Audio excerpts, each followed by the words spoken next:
Welcome to Defense Talks Matters. Today, we're breaking down a major development coming out of Bangladesh, one that could reshape the air power balance across South Asia. After months of quiet negotiations, the Bangladesh Air Force has formally signed a letter of intent with Italy's Leonardo for the Eurofighter Typhoon. This doesn't mean the deal is finalized yet, but it confirms that both sides have entered structured negotiations, evaluation phases, and technical discussions. It's the first formal step toward what could become Bangladesh's most sophisticated fighter acquisition in history. But here's where the story becomes strategically significant. Many observers instantly assume that Bangladesh choosing the Typhoon means the JF-17 Block 3 program is now irrelevant. In reality, the opposite is true. Dhaka has two separate modernization goals. The Typhoon is being explored as a high-end air dominance platform, a spearhead capability. But the JF-17 Block 3 still remains the leading candidate to replace Bangladesh's aging F-7 fleet. No air force replaces an entire low-end fleet with a premium Western fighter worth more than $120 million per unit.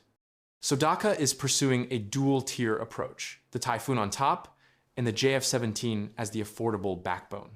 Yes, the JF-17 Block 3 is technically superior in long-range BVR combat due to the PL-15. But that advantage is only meaningful if Bangladesh is offered the PL-15 something that isn't confirmed and may not happen due to export restrictions and regional sensitivities. Without a long-range missile, Dhaka needs another option, and that's where the Typhoon paired with Meteor could come in. So even though both aircraft are being pursued in parallel, they address different operational requirements. One replaces numbers. One boosts capability. But the bigger picture is far more important because this marks the moment a third front quietly emerges in India's threat environment. For decades, the Indian military has talked about a two-front conflict, referring to China and Pakistan. That strategic model is now outdated. Bangladesh isn't just building a defensive force anymore. It is moving toward an offensive, capable air force with genuine regional reach. And that shift changes everything. If Dhaka inducts Typhoons and later strengthens its fleet with JF-17 Block 3 units, India's eastern airspace becomes far more contested than ever before. This forces India to dilute its resources across three directions instead of two, dividing air power, dividing ground forces, dividing air defense networks. That alone reduces India's combat flexibility and operational depth, something strategists in Delhi are already quietly acknowledging. And the timing couldn't be worse for India. The Indian Air Force is facing declining squadron strength, struggling to replace aging aircraft, and still has no fifth-generation program anywhere close to production. AMCA remains a paper project. Tejas Mach 1A and Mark 2 are years behind schedule. Meanwhile, China is fielding next-generation aircraft at scale.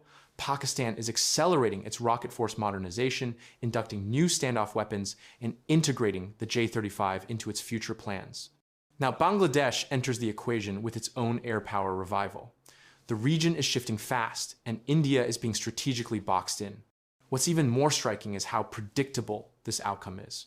For years, Indian officials projected influence over smaller neighbors, but the diplomatic reality on the ground has flipped. Countries that once maintained limited military ambitions are now openly modernizing, with advanced platforms from Europe, China, and Turkey. Even Sri Lanka is exploring new partnerships. India's narrative of regional dominance is colliding with a new multipolar neighborhood.